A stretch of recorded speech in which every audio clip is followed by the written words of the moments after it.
ഇവിടെയുണ്ട് കേരളത്തിൽ പണിയെടുത്ത് കേരളത്തിൽ മത്സരിച്ച് ജയിച്ച നേതാക്കളുണ്ടാവും. അപ്പോൾ ഈ കേരളത്തിന് പുറത്തേക്ക് എന്തിന്? ഇപ്പൊ ഇന്ന് തന്നെ ഞാൻ നേരത്തെ തുടക്കത്തിൽ കേൾപ്പിച്ചു KC വേണുഗോപാലിന്റെ പ്രതികരണം. അദ്ദേഹത്തിന് ഒരൊറ്റ ഫുൾ വാചകം പറഞ്ഞ് ഈ ചർച്ചകൾക്കെല്ലാം എനിക്ക് സംഘടനാ ചുമതലയുള്ള ജനറൽ സെക്രട്ടറിയാണ് ഞാൻ ഇവിടെ കേരളത്തിൽ ഇത്തവണ നിയമസഭാ തെരഞ്ഞെടുപ്പിൽ മത്സരിച്ച പോരാട്ടം നയിച്ച നേതാക്കളുണ്ട്, അവരിൽ ഒരാളായിരിക്കും മുഖ്യമന്ത്രി എന്ന് പറഞ്ഞാൽ ഈ ചർച്ചകളൊക്കെ അവിടെ തീരും. നോക്കൂ ശ്രീമതി ആര്യ ഉൾപ്പെടെ മറന്നുപോയൊരു കാര്യം ഞാൻ പറയാം. ഞാൻ മുഖ്യമന്ത്രി സ്ഥാനത്തേക്കില്ല എന്ന് ശ്രീ KC വേണുഗോപാൽ മാതൃഭൂമി പത്രത്തിന് നൽകിയ ഒരു അഭിമുഖത്തിൽ പറഞ്ഞിട്ടുണ്ട് ഇലക്ഷൻ കാലത്ത്. പിന്നെ എല്ലാ ദിവസവും ഞാനില്ല എന്ന് ഒരാൾ പറഞ്ഞുകൊണ്ടിരിക്കുന്നു. പത്രലേഖകർ അദ്ദേഹത്തോട് ചോദിക്കും, ഇങ്ങനെ മുഖ്യമന്ത്രി ചർച്ചയുണ്ടോ? നിങ്ങളിപ്പോൾ തുടക്കത്തിൽ പറഞ്ഞ അങ്ങനെയാണ്. അതായത് മുഖ്യമന്ത്രി സ്ഥാനത്തേക്കില്ല, ചർച്ചയുടെ കാര്യത്തെക്കുറിച്ചാണ് അദ്ദേഹം പറഞ്ഞത്. അത് എന്തൊരു ചോദ്യമാണത്? കാരണം കേരളത്തിലെ മുഖ്യമന്ത്രി സ്ഥാനാർത്ഥിയെക്കുറിച്ചുള്ള ചർച്ച നടക്കുമ്പോൾ ആദ്യത്തെ മറ്റേ ഗ്രാമറും വാക്യവും വാചകവും ഘടനയല്ലല്ലോ നമ്മൾ നോക്കുക. അദ്ദേഹം എത്ര ഭംഗിയായിട്ട് പറഞ്ഞു. അതല്ല ഇവിടുത്തെ പ്രശ്നം. ഇവിടുത്തെ പ്രശ്നം എന്താണ്? വളരെ ഗുരുതരമായൊരു കാര്യമെന്ന് അദ്ദേഹം പറഞ്ഞത് തിരഞ്ഞെടുപ്പ് കമ്മീഷൻ്റെ കേരളത്തിലെ കാര്യങ്ങൾ. അത് പേരാമ്പ്രയും പാലക്കാടൊക്കെ ഉദാഹരണമായിട്ട് അദ്ദേഹം ചൂണ്ടിക്കാണിക്കുകയും ചെയ്തു.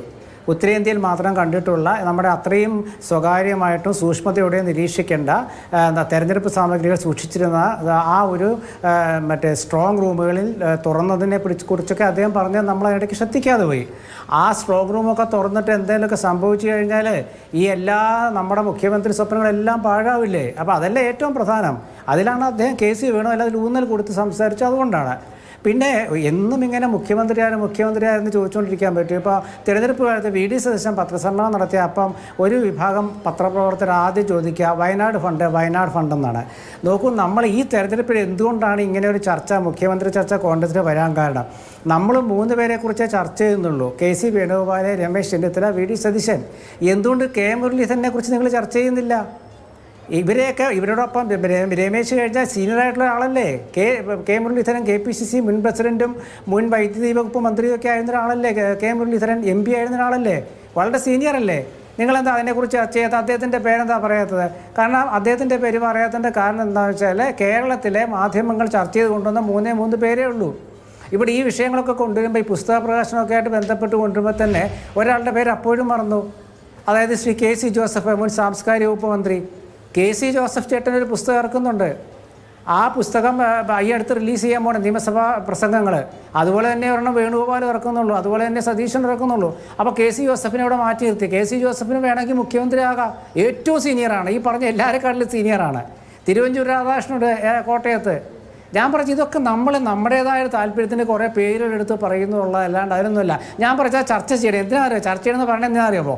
ഓരോ ദിവസവും ചർച്ച കേൾക്കുമ്പോൾ നമ്മുടെ CPMൻ്റെ സുഹൃത്തുക്കളും LDFൻ്റെ സുഹൃത്തുക്കളും ഇങ്ങനെ പൊള്ളും.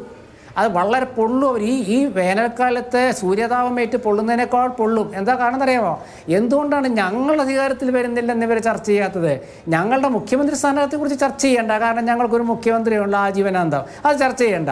പക്ഷേ ഞങ്ങളിലും ഇല്ല കുറേ പേര് വനിതാ മുഖ്യമന്ത്രിയായ ഉയർത്തി കാട്ടിയിരുന്നെങ്കിൽ ഒരുപക്ഷെ റിസൾട്ട് മാറുമായിരുന്നു എന്നൊരു ആര്യയ്ക്കൊക്കെ അറിയാവുന്നൊരു മുൻ മാധ്യമപ്രവർത്തകയായ CPM സഹയാത്രിക പറഞ്ഞത് ഓർമ്മയില്ലേ? അപ്പോൾ അതിൻ്റെ അർത്ഥം എന്താണ്? അപ്പോൾ ഇതൊക്കെ ഇതുമായിട്ട് കൂട്ടിക്കുഴയ്ക്കണം. നിങ്ങളെ നേരം വെളുത്ത് നമ്മൾ ഏതെങ്കിലും സോഷ്യൽ മീഡിയയിൽ ചെന്നിത്തല, സുധാകരൻ അല്ലെങ്കിൽ സതീശൻ എന്ന് മാത്രം കാണുന്നത് കണ്ടാൽ പോരാ. എന്തുകൊണ്ട് കോൺഗ്രസ് പ്രവർത്തകർ ചർച്ച ചെയ്യുന്നു അന്വേഷിക്കണം. അല്ല, പേരാവൂരിലേക്ക് KK ശൈലജ ടീച്ചറെ മാറ്റിയ സമയത്ത് അത് വലിയ ചർച്ചയായിരുന്നു. അങ്ങനെ ഈ അത്രയധികം സീനിയോറിറ്റിയുള്ള എല്ലാ തരത്തിലും കേരള ചരിത്രത്തിന്റെ നോക്കുകയാണെങ്കിൽ ഏറ്റവും അധികം ഭൂരിപക്ഷം നേടിയ ഒരാളെ ഇനി നിങ്ങൾ ജയിച്ചു വരൂ എന്ന് പറയുന്നൊരു സീറ്റിലേക്ക് കൊടുത്തു വിട്ടതിന് ഒരു താല്പര്യവും വ്യക്തിപരമായി ഇല്ല. അതല്ല ചെയ്യേണ്ടിയിരുന്നതെന്നാണ് എൻ്റെ അഭിപ്രായം. താങ്കളിലേക്ക് മടങ്ങി വരാം.